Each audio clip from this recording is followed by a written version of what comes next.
Lagay ng ekonomiya, kalakalan, negosyo at iba pa. Atin ang alamin dito sa Ang Pilipinas Ngayon.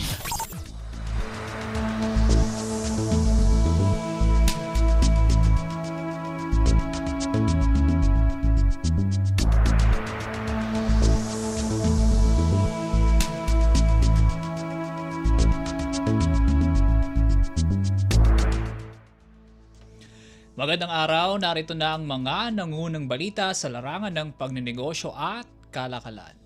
Siniguro ni Finance Secretary Ralph Recto na on track pa rin ang bansa sa pagtamo ng fiscal program ngayong taon.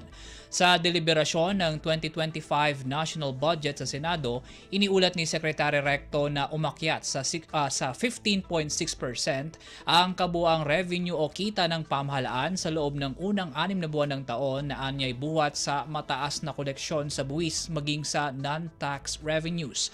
Ayon pa sa kalihim, lumago rin sa 14.6% ang expenditures dahilan para sumampa sa 613.9 billion pesos ang fiscal deficit na anyay pasok pa sa manageable level. Inaasahan din ng Finance Chief ang average na 10.3% na pag-angat ng revenues kada taon habang ang disbursements naman ay inaasahang akyat sa 7.4%. Kasabay nito tiniyak din ni Secretary Recto na patuloy ang pamahalaan sa pag-manage ng utang ng bansa salig sa pinakamataas na pamantayan sa fiscal discipline. Hanggang nitong Hunyo anya ay napatindig sa 61% ang gross financing ng full year goal na 2.57 trillion pesos. Iniulat nito na may mataas na reliance ang bansa sa domestic financing na kasalukuyang kumakatawan sa 68.3% ng kabuang pambansang pagkakautang. Sa kabila ng mataas na utang, pinawi ito ng finance official at sinabing kaya itong tapatan at higitan ng kasalukuyang ekonomiya ng bansa. Lagay ng ekonomiya, kalakalan, negosyo at iba pa. Atin ang alamin dito sa Ang Pilipinas Ngayon.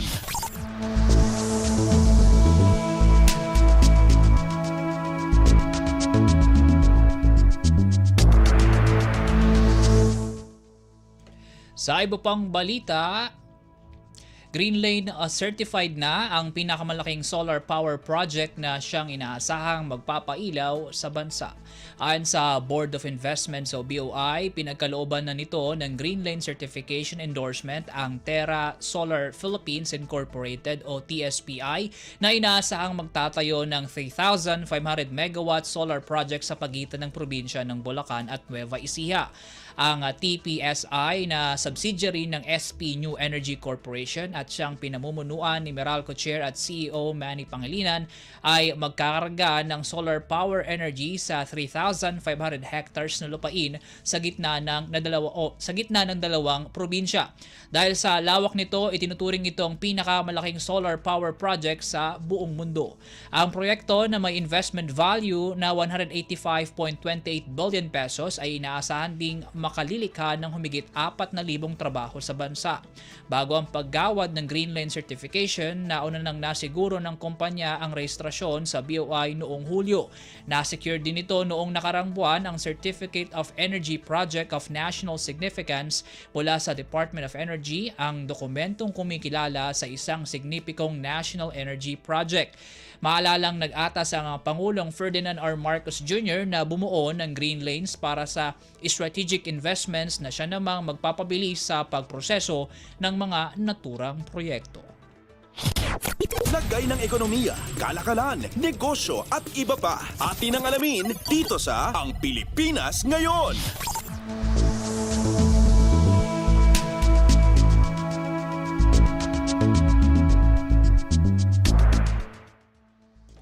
Usaping investments pa rin, inanunsyo ng cement manufacturer na Holcim Philippines ang 370 million peso investment nito para sa pagbuo ng storage at feeding facilities sa probinsya ng La Union.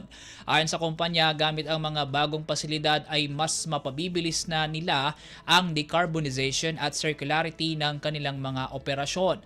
Bago ang anunsyong pamumuhunan ng Holcim, nauna na nitong naselyuhan ang partnership kasama ang Sinoma CBMI PH Construction Corporation para sa pagtatayo ng mga nasabing pasilidad. Target na makumpleto ang naturang facility sa ikalawang bahagi ng taon. Simula 2018 ay binawasan na ng Holcim Philippines ang carbon footprint nito sa lampas 20%. Ito ay sa pamamagitan ng paggawa ng mas marami pang blended cements, paggamit ng waste kaysa sa typical na coal, paglipat sa renewable energy, at pagpapalakas ng kanilang operational efficiency.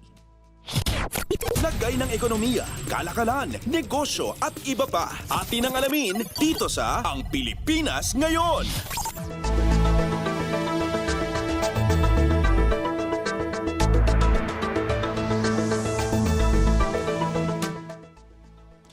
At yan po mga balitang aming nakalap sa larangan ng pagninegosyo at kalakalan. Para sa Radyo Pilipinas World Service, ako po muli si Win Peñano. Maasensong araw po sa ating lahat.